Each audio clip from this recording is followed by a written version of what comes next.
اللهم صل على سيدنا محمد يا رب صل وسلم دائما أبدا على حبيبي. ان تمام پیغمبروں نے جو بات سمجھائی انسان کو وہ یہ کہ ہم غلام ہیں اللہ کے، ہم آزاد نہیں ہیں، اس زمین پر ہماری مرضی نہیں چلے گی. سمجھ میں آ رہی ہے بات؟ انسان جو ٹینشن میں جاتا ہے، ڈپریشن میں جاتا ہے، اسٹریس میں جاتا ہے، انزائٹی، مختلف ناموں سے ایک ہی بیماری ہے جس کو مختلف تھوڑے تھوڑے فرق کے ساتھ مختلف ناموں سے تعبیر کیا جاتا ہے. اس کا جو سب سے بڑا سبب ہے وہ یہ ہے کہ انسان یہ سمجھتا ہے کہ میں اپنے آپ کا مالک ہوں اور میری مرضی کے حساب سے حساب و کتاب چلنا چاہیے.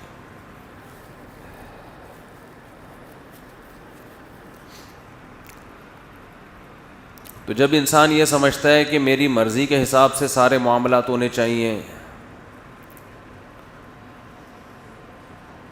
اور اللہ یہ کہتا ہے کہ کس کے حساب سے معاملات ہوں گے، اللہ کے حساب سے ہوں گے کیونکہ خدا میں ہوں، تو پھر انسان پریشانی کی طرف جاتا ہے کہ ہو کیا رہا ہے. پھر ڈپریشن میں بھی جائے گا، خودکشیاں بھی ہوں گی، کفر بھی بکے گا زبان سے، ناشکری بھی کرے گا، خود بھی ٹینشن میں آئے گا، دوسروں کو بھی ٹینشن دے گا، ڈکیتیاں بھی کرے گا، چوریاں بھی کرے گا، ہر گناہ کو اپنے لیے حلال سمجھنے لگے گا، شراب بھی پیے گا. پہلے زمانے میں ایسا ہوتا تھا کہ جب انسان غموں میں آتا تو اللہ کی طرف بہرحال رجوع کر لیتا تھا. پیٹ بھرا ہوا انسان اللہ کو یاد نہیں کرتا. اکثر پریشانی آتی تھیں، لوگ داڑیاں رکھ لیتے تھے، نمازیں شروع کر دیتے تھے، چلو یار یہ دنیا مسافر خانہ ہے، عیاشی تو ویسے ہی نہیں ہے، اللہ سے لو لگا لو. وجہ اس کی یہ تھی کہ ان کے کانسیپٹ کلیئر تھے. اللہ سے دور تو تھے وہ، لیکن اللہ سے دور ہونے کی وجہ خوشحال زندگی. تو جب وہ زندگی ختم ہوئی تو ان کو احساس ہوتا تھا بھئی اصل کون ہے؟ اللہ، کیونکہ نظریہ صحیح تھا، عقیدہ صحیح تھا. بعض دفعہ انسان کو پتہ ہوتا ہے نا کرنا کیا ہے، لیکن کر نہیں رہا ہوتا، خواہشات کا غلام بنا ہوتا ہے. اس کی میں ایک مثال دیتا ہوں. ایک بچے کو پتہ ہے کہ 1 مہینے بعد میرا امتحان شروع ہونے والا ہے، میں اگر محنت نہیں کروں گا تو امتحان میں ناکام ہو جاؤں گا، ناکام ہوں گا تو جاب میں مشکلات، گھر میں بھی تانے. لیکن کوئی ایسا پروگرام ٹیلی ویژن پہ، کوئی ایسی سیریز چل رہی ہیں جس میں اس کی دلچسپی بہت بڑی ہوئی ہے.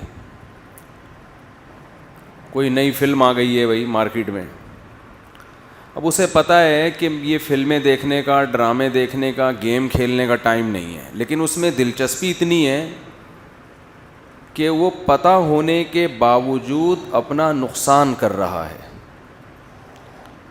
تو اس بندے کا نظریہ ٹھیک کرنے کی ضرورت نہیں ہے، گھر میں ٹی وی بند کرنے کی ضرورت ہے.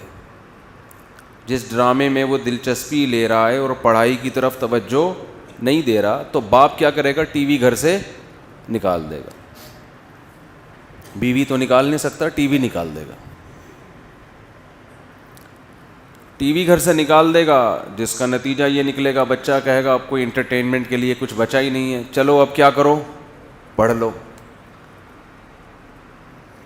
یہ کام وہ بچہ کرے گا جس کے کانسیپٹ کلیئر تھے، جس کا عقیدہ صحیح تھا. میں سمجھا پا رہا ہوں اپنی بات؟ وہ کہے گا یار اب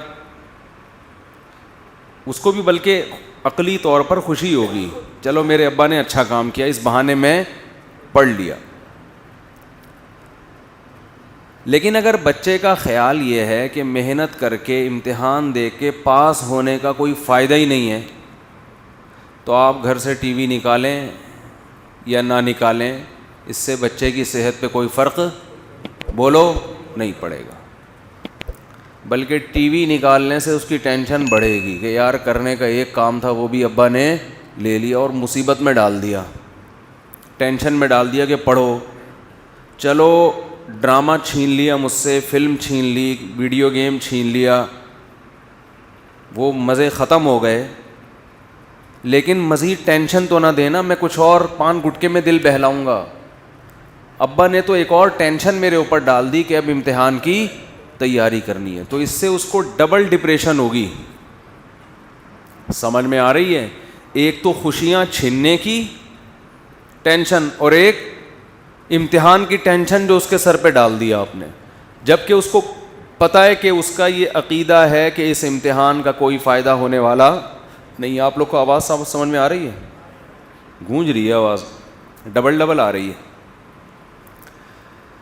تو جب کہ اس کو پتہ ہے کہ اس امتحان کا کوئی فائدہ نہیں ہوگا، تو اس لیے وہ ڈبل ٹینشن میں آئے گا، مصیبت میں پڑ جائے گا۔ جب انسان کا کانسیپٹ کلیئر ہوتا ہے، آخرت کے بارے میں اسے یقین ہے کہ آخرت ہے، قبر برحق ہے، جنت ہے، جہنم ہے، برے اعمال کی بری سزا، اچھے اعمال کا اچھا بدلہ، یہ سب جانتے بوجھتے ہوئے بھی بعض دفعہ انسان گناہوں کی زندگی میں پڑ جاتا ہے، کیونکہ خواہشات اسے دور کر دیتی ہیں اللہ کے راستے سے، لیکن اسے یہ احساس ہوتا ہے کہ میں غلط کر رہا ہوں۔ جسے گہری نیند آتی ہو اس کے لیے فجر پڑھنا مشکل، جسے نیند ہی نہ آئے تو اس کے لیے فجر پڑھنا آسان، تو نیند کی خواہش نماز سے کیا کرے گی؟ روک دے گی۔ تو ایسے شخص سے جب خواہشات چھین لی جاتی ہیں، اللہ کی طرف سے اسے پریشانیاں آتی ہیں، تو بالآخر وہ مسجد کا رخ کرتا ہے، اور پھر اسے وہاں سکون بھی ملتا ہے، اور اندرونی طور پر وہ خوش بھی ہوتا ہے کہ یار چلو کسی بہانے اللہ کے راستے کی طرف آ گئے ہم۔ پھر اسے یہاں نماز میں، عبادت میں، اللہ سے لو لگانے میں سکون ملے گا، اس کی پریشانی ختم ہوگی۔ لیکن جس کا یہ نظریہ ہو کہ آخرت کچھ بھی نہیں ہے، پریشانیاں اللہ کی طرف سے نہیں آتی، یا آتی ہیں اللہ کی طرف سے مگر وہ ہمیں ٹینشن کے علاوہ کوئی کام نہیں کرتی، اس میں کوئی خیر کا عنصر بولو ہے ہی نہیں، کسی نے بندش لگائی ہوئی ہے میرے اوپر، جو فضول بکواسات لوگ کر رہے ہیں آج کل۔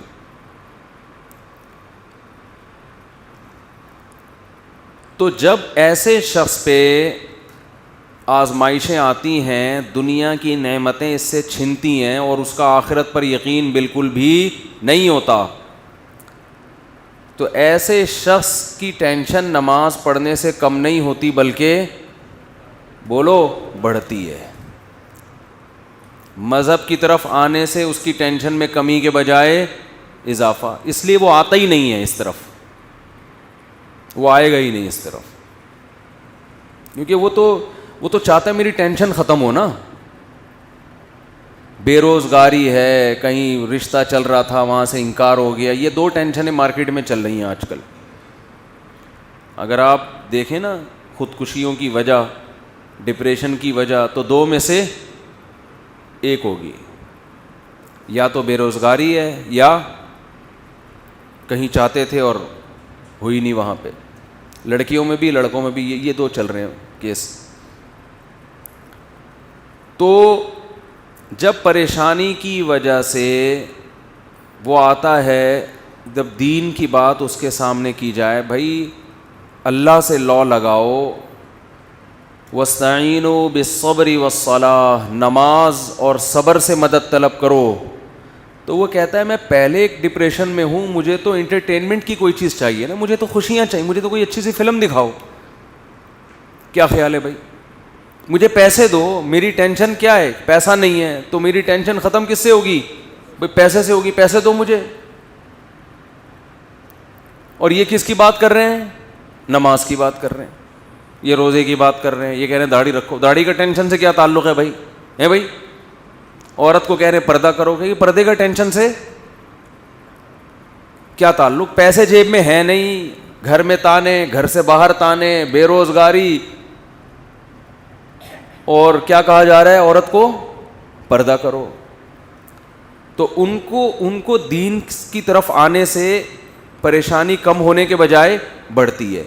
ان کے پاس اب ایک ہی راستہ ہے, یا تو شراب کباب کی طرف جائیں, سمجھ میں آ رہی ہے بات, عیاشی کی طرف, یا بندوق اٹھائیں اور ڈکیتیاں شروع کر دیں پیسے کمانے کے لیے, زنا کی طرف جائیں.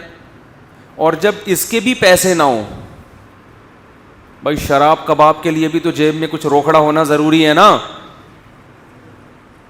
جب اس کے بھی پیسے نہ ہوں تو پھر ان کے پاس ایک آپشن ہوتا ہے کہ بلڈنگ سے گرا کے اپنے آپ کو, بولو نا بھائی, ہلاک کر دیں.